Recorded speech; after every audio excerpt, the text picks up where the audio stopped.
Olá, meu amigo, minha amiga, muito obrigado por vocês estarem aqui no nosso Portal do José. Hoje para mais um encontro super especial, nesse começo de ano, com muitas coisas acontecendo no Brasil e também no momento em que muitas pessoas não queriam saber de absolutamente nada que atormentasse as suas férias, mas não está tendo jeito, porque essa gente toda que foi derrotada no processo eleitoral aqui no nosso país ainda continua a criar muitos tumultos, como também era previsível de um certo modo, né? Esse lixão da história não receberia todo mundo ao mesmo tempo. É um processo gradual, um processo gradativo. E nós vamos ter aqui, a cada dia, de ficarmos cada vez mais vigilantes para que eles não voltem. Eles estão, no dia de hoje, tentando ainda fazer mais um tumulto, mas o final vai ser cadeia para essa gente toda. O nosso papo de hoje está girando, ou girará, numa questão que muitas pessoas têm demandado aqui para o nosso portal. Para eu emitir uma opinião, já que eu sou da área do direito e do jornalismo, né, sobre o ministro Alexandre de Moraes. Algumas pessoas começam a ter um entendimento que o ministro Alexandre de Moraes está tendo um poder exacerbado, que ele está, enfim, com a caneta muito dura nas mãos, né? Mas será que é isso mesmo? Algumas pessoas, ainda ressabiadas com o que aconteceu com o personagem Sérgio Moro, estão estabelecendo ali alguns parâmetros, né, algumas comparações. Eu não vejo comparação a não ser pelo fato do ministro Alexandre de Moraes estar sendo muito exposto agora.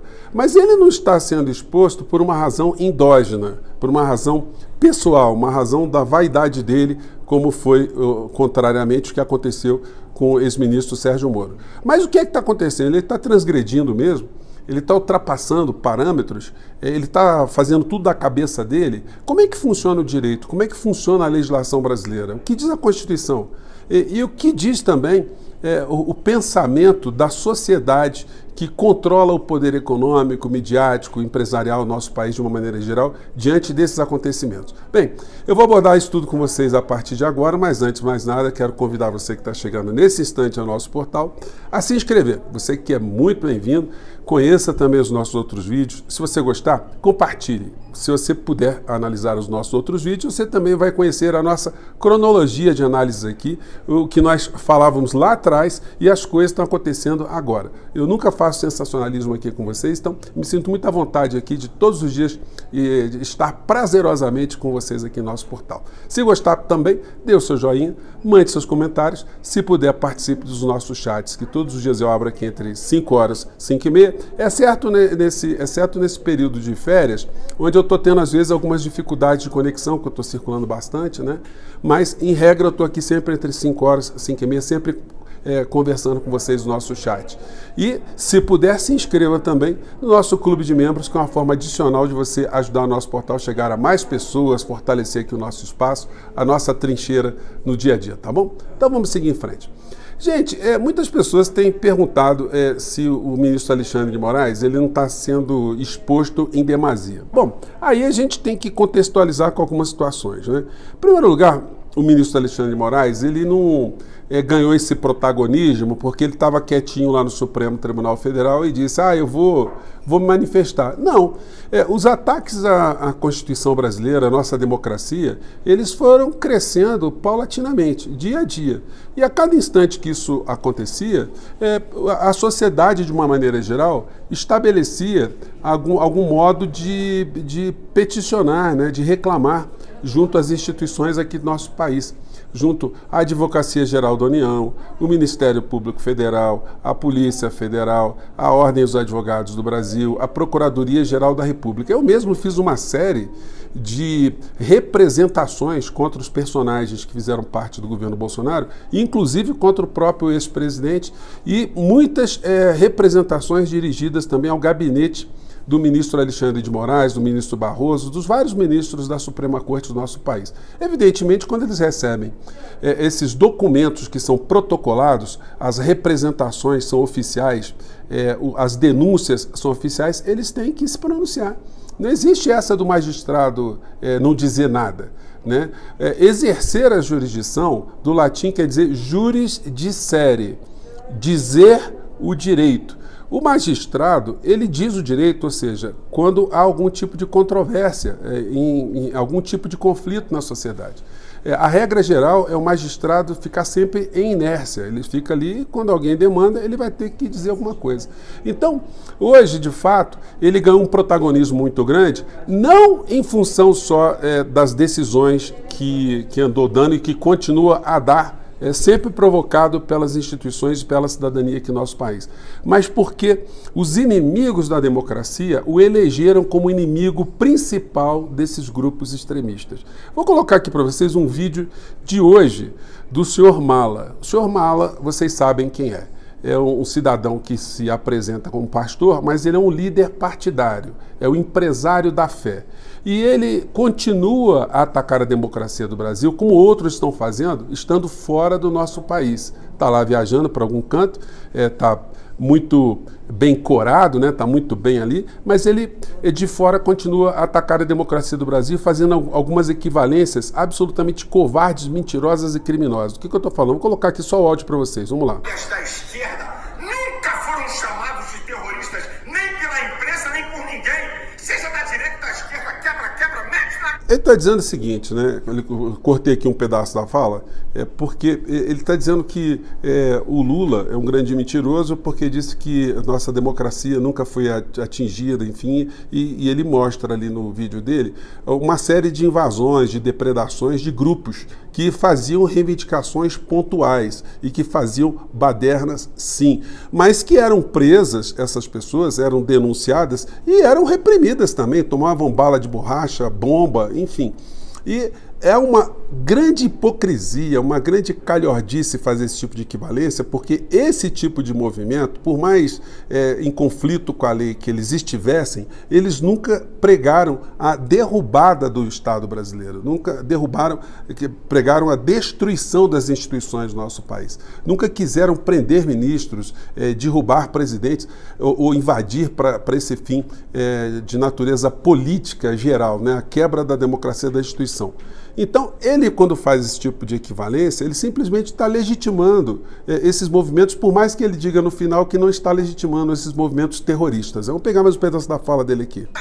Agora, manter mais de 1.000 pessoas confinadas, homens, mulheres, idosos e crianças, isso é coisa de quê? É questão? O problema é que a canalice é muito grande também, né? Essas mesmas pessoas que ele está dizendo agora que estão sendo vítimas de algum tipo de arbitrariedade, são as mesmas que andavam convocando para irem para frente dos quartéis para um movimento terrorista, inclusive as suas famílias, com idosos, crianças, etc, etc, etc. O que acontece quando um criminoso é preso com a criança tem que ser separada, tem que ser mandada para a instituição adequada, o conselho tutelar tem que dizer, o juiz da infância e da juventude tem que se pronunciar, e se essa pessoa levou as crianças para o crime, ela está sujeita, inclusive, a perder o poder familiar, perder a guarda dessas crianças, porque está levando essas crianças para uma situação absolutamente perigosa, insalubre e criminosa contra essas próprias crianças. Bom, mas a hipocrisia de alguns pilantras não deixa que as pessoas tenham esse tipo de noção, né? Então, está defendendo os terroristas, usando criança como escudo, idoso como escudo, que estavam muito bem, né, quando estavam tentando destruir a democracia para prejudicar o resto das crianças do Brasil inteiro, os idosos do Brasil inteiro, todas as pessoas do Brasil inteiro. Vamos ver mais um momento aqui de canalice. Vamos lá. Os nazistas fizeram isso com os judeus para fazer a Operação Pente Fino. Isso é uma vergonha. Um homem só, monocraticamente, tira um governador eleito com mais de 70% do voto. Aí o que acontece? Aí fica colocando Alexandre de Moraes no centro da discussão, né? Que seria o Alexandre de Moraes que determinou a saída do governador. Houve um pedido da Advocacia Geral da União para isso. Então o ministro Alexandre de Moraes despachou nesse sentido porque a petição foi bem fundamentada e o crime estava ali. Agora, quando ele fica o tempo todo, a criatura aqui, o criminoso, distorcendo a realidade para colocar o Alexandre de Moraes como o malvadão da nação, ele está praticando um crime. Vamos continuar aqui. Não vai nem para o plenário do STF. Que é isso, minha gente? Alexandre de Moraes, com uma canetada, tira o homem. O que está acontecendo com o Brasil? É a falência do Estado democrático de direito. É uma vergonha para o poder legislativo, judiciário e executivo o que estamos assistindo no Brasil. Sou contra toda a baderna, sou a favor de... Então, aí fica esse discurso pilantra, onde ele diz que é contra, mas ele justifica tudo aquilo que tem sido feito contra a democracia. Ele mesmo fica vitaminando esse tipo de situação, como eu já denunciei aqui com vocês várias vezes. Fica uma grande interrogação, né? O que vai acontecer com esse sujeito? Eu não tenho a menor dúvida que em pouco tempo ele vai ter que prestar contas à sociedade também. Eu estou impressionado ainda como é que as plataformas ainda não retiraram esse sujeito do ar. Porque a prática criminosa desse tipo de personagem está sendo feita por ele e por outros tantos também que começam agora a experimentar o confronto com a lei, criando problemas para algumas delas. As principais que estão fora do Brasil ainda acham que não poderão ser alcançadas, mas um pedido de extradição pode fazer com que todas elas sejam remetidas para o Brasil para prestarem contas aqui. Porque eles insuflaram as pessoas a uma ruptura institucional e eles queriam o quê? Que houvesse uma ruptura institucional sem gente presa, que fosse tudo uma colônia de férias. Eles sabiam que isso ia acontecer. Então são tão criminosos quanto aqueles que estão presos, vão ter que ser responsabilizados por isso.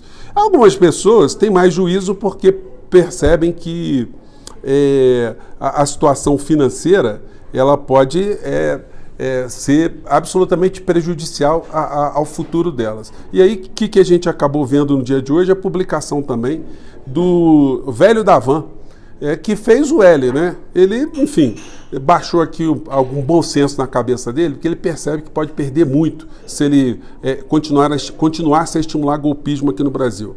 Vamos ver o que ele falou aqui. Eu acho que dá para pegar aqui. Vamos lá. Tranquila, nada pegar a foto. de errado, senão ter trabalhado em prol de um candidato. Agora, temos um presidente novo, temos um governo novo, vamos torcer para o piloto, como eu sempre falo, que faça uma ótima viagem, até eu estou dentro do mesmo avião, né? Que o Brasil possa encontrar a paz, a harmonia, a felicidade, os empregos que o nosso povo sempre precisa. E eu estarei juntos. Vamos acabar com o discurso de ódio pessoal, mas paz, amor e felicidade. Senhor Luciano Hang, mas tem aí o seu passado que lhe condena, né? O senhor também fomentou muito esses movimentos golpistas. E quando a poeira baixar um pouco, nós vamos ver esses processos andando, caminhando, e alguns empresários sendo responsabilizados por aquilo que fizeram contra a democracia do nosso país. Então, gente, fechando aqui o nosso papo, o ministro Alexandre de Moraes, ele está com esse protagonismo porque ele está sendo demandado e porque também as principais questões que atacam a democracia estão vinculando todos esses movimentos à questão eleitoral. E o ministro Alexandre de Moraes também é o presidente do Tribunal Superior Eleitoral. Então, nada mais natural que todas as situações que digam respeito à quebra institucional no nosso país acabem parando na mão dele. E como ele é o relator também do inquérito das fake news, que reúne todos esses criminosos nas redes sociais, tudo que diz respeito a esses crimes também que atentam contra a democracia do Brasil, cai na mão dele. E ele está agindo conforme o poder judiciário, a legislação brasileira, a discricionariedade da lei permite que ele faça. Então, ele está tendo, no meu entender, uma coragem muito grande de enfrentar essas situações todas, e eu acho que é muito pesado ficar agora fazendo algum tipo de crítica ao ministro Alexandre de Moraes, porque ele está sendo até muito discreto em relação às coisas todas que ele já sofreu, pessoais, né? Situações pessoais, ataques pessoais, enfim. E está conseguindo conduzir, dentre tanta coisa ruim no Brasil, esse processo a garantir a democracia do nosso país, o Estado democrático de direito. Depois que essa poeira baixar, eu tenho certeza também que o protagonismo dele vai diminuir um pouco. Mas enquanto estiver ataque à Constituição, à nossa sanidade física e mental, ainda bem que existe uma pessoa dentro do Poder Judiciário que tem a firmeza que ele tem, tá bom? Eu fico por aqui, um grande abraço, gente. Quero saber os comentários de vocês. Até o nosso próximo encontro, tá bom? Tchau!